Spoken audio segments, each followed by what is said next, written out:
Yes, hello, ubos na. Ayan, aram ko na-miss nindo ang sakuyang pag voice over. Kung sumay na ka-miss, pero sumay man na-miss, labot ko man sa Indo. Okay, ngunyan, magluluto tabi ako tigapod na pikadilyo. Ayan, tiglaag ko na dyan tabi subawang sibuyas luya as in kamatis. Tapos ilalaag ko na ngunyan sugata. So ang ginibo ko tig-unon ko mo na su turingan. Iya, paborito ko ang nasira na turingan.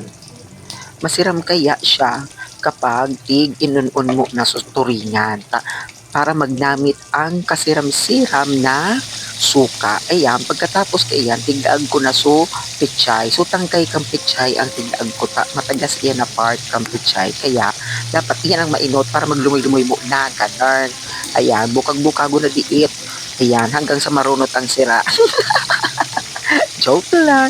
O ayan, so dapat may pairarom ta iyan o taning mas maglumoy pa iyan na tangkay kang pechay, di ba? Ayan, tinakluban tapos bungkalan. Siyempre, pag tinakluban, bubungkalan.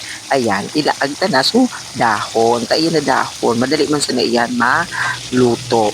Ayan, tapos pagkatapos, pakuluan, ilaag na sulada. Tapos bungkalan giraray. Ayan! O, nailing hindi yan araw ka ng pagluto ipikadilyo, masiramon na plus. O, okay na yan, pero ubos na.